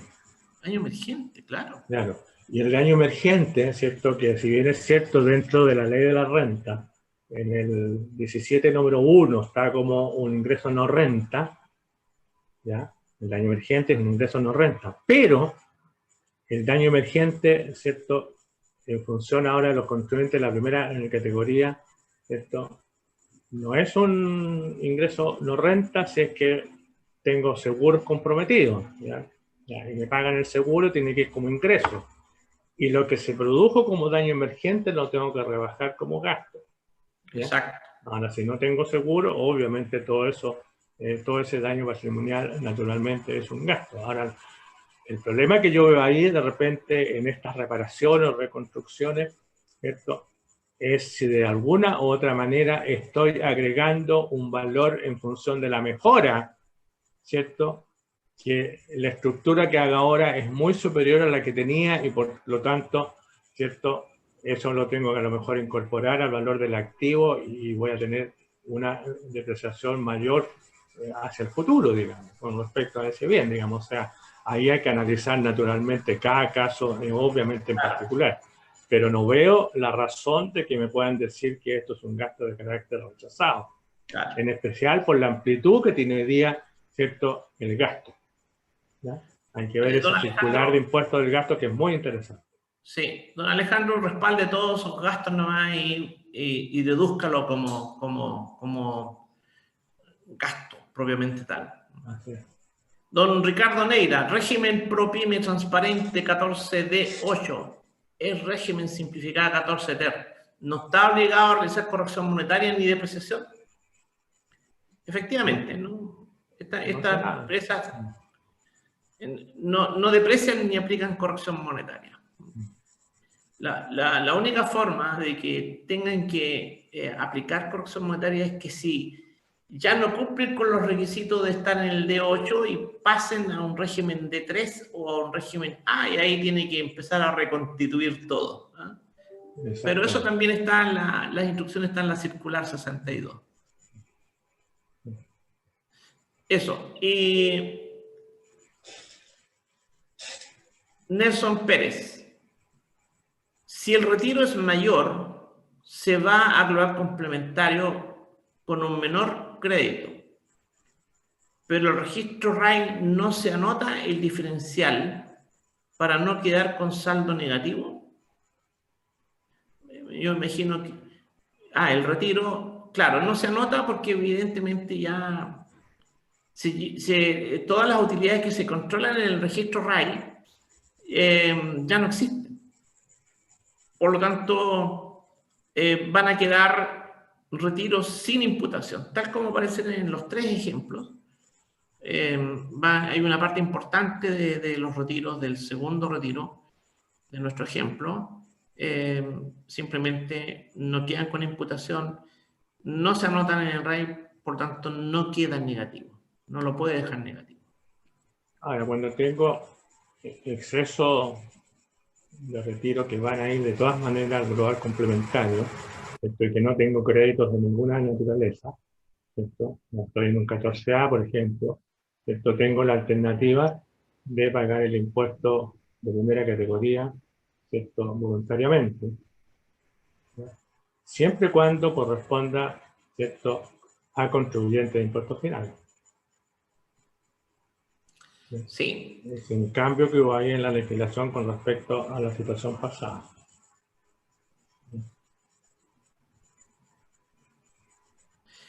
A ver, hay otra pregunta, Ricardo Neira. ¿Se puede aplicar norma régimen ProPyme transparente, artículo D8, a una persona jurídica o SPA? No.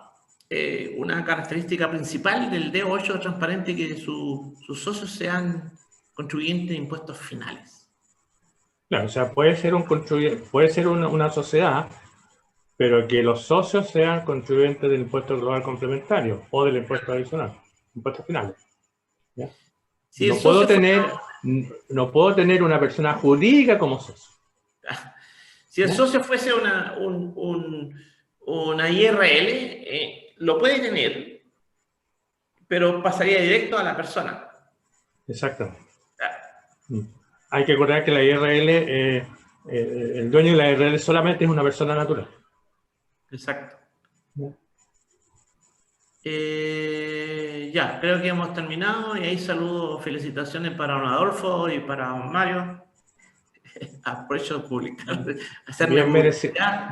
Bien merecida, Mario. Muy bien en los ejemplos. Y creo que vamos a tener que seguir, ¿cierto?, en algún par de talleres antes de la operación renta. No sé si en noviembre, diciembre o enero, ¿cierto? Y en especial en marzo, con ejemplos como los que planteaste tú, pero con algunas complejidades un poquito mayores, digamos, ¿cierto? Para ir manejando esta situación, ¿no?